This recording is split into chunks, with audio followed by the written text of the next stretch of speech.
A mentalidade revolucionária. Olavo de Carvalho, Diário do Comércio, 16 de agosto de 2007. Desde que se espalhou por aí que estou escrevendo um livro chamado A Mente Revolucionária, tenho recebido muitos pedidos de uma explicação prévia quanto ao fenômeno designado nesse título.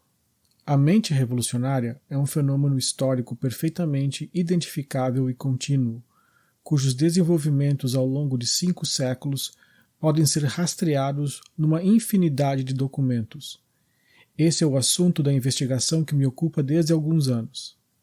Livro não é talvez a expressão certa, porque tenho apresentado alguns resultados desse estudo em aulas, conferências e artigos, e já nem sei se algum dia terei forças para reduzir esse material enorme a um formato impresso identificável. A mente revolucionária é o nome do assunto e não necessariamente de um livro, ou 2, ou 3. Nunca me preocupei muito com a formatação editorial daquilo que tenho a dizer. Investigo os assuntos que me interessam e, quando chego a algumas conclusões que me parecem razoáveis, transmito-as oralmente ou por escrito conforme as oportunidades se apresentam. Transformar isso em livros é uma chatice que, se eu pudesse, deixaria por conta de um assistente. Como não tenho nenhum assistente, vou adiando esse trabalho enquanto posso. A mente revolucionária não é um fenômeno essencialmente político, mas espiritual e psicológico, se bem que seu campo de expressão mais visível e seu instrumento fundamental seja a ação política. Para facilitar as coisas, uso as expressões mente revolucionária e mentalidade revolucionária para distinguir entre o fenômeno histórico concreto, com toda a variedade das suas manifestações, e a característica essencial e permanente que permite apreender a sua unidade ao longo do tempo. Mentalidade revolucionária é o estado de espírito, permanente ou transitório, no qual um indivíduo ou grupo se cria habilitado a remoldar o conjunto da sociedade, se não a natureza humana em geral, por meio da ação política. E acredita que, como agente ou portador de um futuro melhor, está acima de todo julgamento pela humanidade presente ou passada, só tendo satisfações a prestar ao tribunal da história. Mas o tribunal da história é, por definição, a própria sociedade futura que esse indivíduo ou grupo diz representar no presente.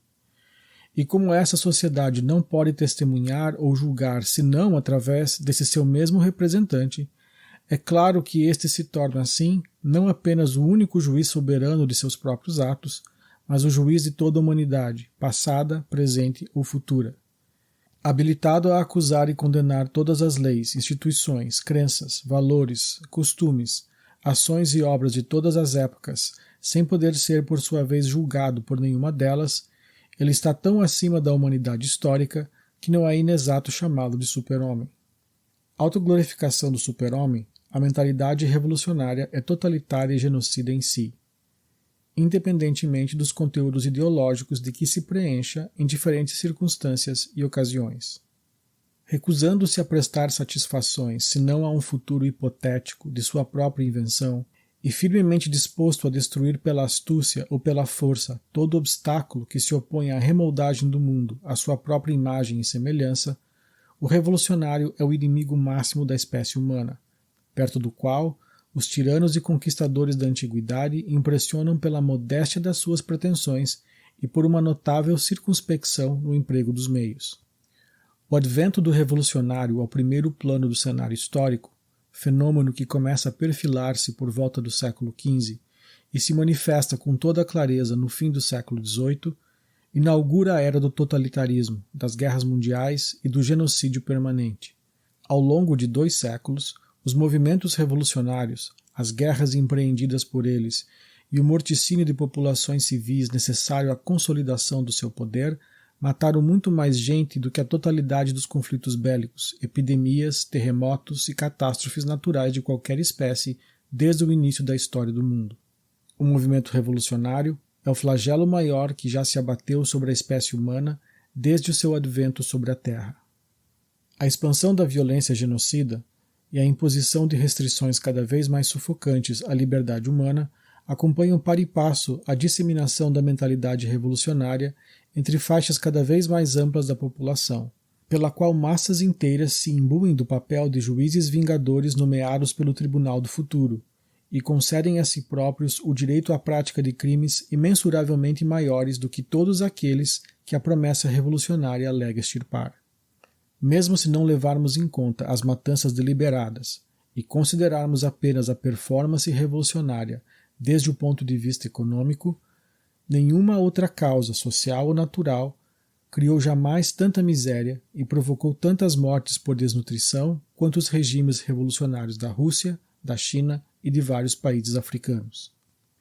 Qualquer que venha a ser o futuro da espécie humana, e quaisquer que sejam as nossas concepções pessoais a respeito, a mentalidade revolucionária tem de ser extirpada radicalmente do repertório das possibilidades sociais e culturais admissíveis, antes que, de tanto forçar o nascimento de um mundo supostamente melhor, ela venha a fazer dele um gigantesco aborto, e do trajeto milenar da espécie humana sobre a Terra uma história sem sentido, coroada por um final sangrento.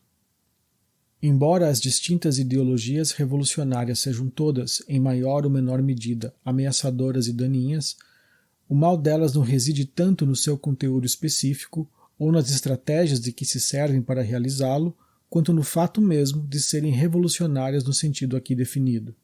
O socialismo e o nazismo são revolucionários não porque propõem, respectivamente, o predomínio de uma classe ou de uma raça, mas porque fazem dessas bandeiras os princípios de uma remodelagem radical não só da ordem política, mas de toda a vida humana. Os malefícios que prenunciam se tornam universalmente ameaçadores porque não se apresentam como respostas locais a situações momentâneas, mas como mandamentos universais imbuídos da autoridade de refazer o mundo segundo o molde de uma hipotética perfeição futura. A Ku Klux Klan é tão racista quanto o nazismo, mas não é revolucionária, porque não tem nenhum projeto de alcance mundial. Por essa razão, seria ridículo compará-la em periculosidade ao movimento nazista. Ela é um problema policial puro e simples. Por isso mesmo, é preciso enfatizar que o sentido aqui atribuído ao termo revolução é ao mesmo tempo mais amplo e mais preciso do que a palavra tem em geral na historiografia e nas ciências sociais presentemente existentes. Muitos processos sociopolíticos, usualmente denominados revoluções, não são revolucionários de fato, porque não participam da mentalidade revolucionária, não visam a remodelagem integral da sociedade, da cultura e da espécie humana, mas se destinam unicamente à modificação de situações locais e momentâneas, idealmente para melhor. Não é necessariamente revolucionária, por exemplo, a rebelião política destinada apenas a romper os laços entre um país e o outro. Nem é revolucionária a simples derrubada de um regime tirânico com o objetivo de nivelar uma nação às liberdades já desfrutadas pelos povos em torno. Mesmo que esses empreendimentos empreguem recursos bélicos de larga escala e provoquem modificações espetaculares, não são revoluções, porque nada ambicionam senão a correção de males imediatos ou mesmo o retorno a uma situação anterior perdida. O que caracteriza inconfundivelmente o movimento revolucionário é que sobrepõe a autoridade de um futuro hipotético ao julgamento de toda a espécie humana, presente ou passada. A revolução é, por sua própria natureza, totalitária e universalmente expansiva. Não há aspecto da vida humana que ela não pretenda submeter ao seu poder. Não há região do globo a que ela não pretenda estender os tentáculos da sua influência. Se nesse sentido, vários movimentos político-militares de vastas proporções devem ser excluídos do conceito de revolução, devem ser incluídos nele, em contrapartida, vários movimentos aparentemente pacíficos e de natureza puramente intelectual e cultural, cuja evolução no tempo os leve a constituir-se em poderes políticos com pretensões de impor universalmente novos padrões de pensamento e conduta por meios burocráticos, judiciais e policiais. A rebelião húngara de 1956 ou a derrubada do presidente brasileiro João Goulart, nesse sentido não foram revoluções de maneira alguma. Nem o foi a independência americana, um caso especial que terei de explicar num outro artigo. Mas, sem dúvida, são movimentos revolucionários o darwinismo e o conjunto de fenômenos pseudo-religiosos conhecido como Nova Era. Todas estas distinções terão de ser explicadas depois em separado, e estão sendo citadas aqui só a título de amostra. Entre outras confusões que este estudo desfaz, está aquela que reina nos conceitos de esquerda e direita.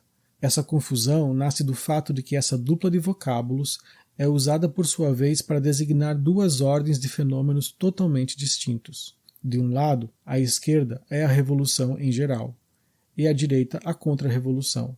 Não parecia haver dúvida quanto a isso no tempo em que os termos eram usados para designar as duas alas dos Estados Gerais. A evolução dos acontecimentos, porém, fez com que o próprio movimento revolucionário se apropriasse dos dois termos, passando a usá-los para designar suas subdivisões internas. Os girondinos, que estavam à esquerda do rei, tornaram-se à direita da revolução, na mesma medida em que, decapitado o rei, os adeptos do antigo regime foram excluídos da vida pública e já não tinham direito a uma denominação política própria. Essa retração do direitismo admissível, mediante a atribuição do rótulo de direita a uma das alas da própria esquerda, tornou-se depois um mecanismo rotineiro do processo revolucionário. Ao mesmo tempo, remanescentes contra-revolucionários genuínos foram frequentemente obrigados a aliar-se à direita revolucionária e a confundir-se com ela para poder conservar alguns meios de ação no quadro criado pela vitória da Revolução.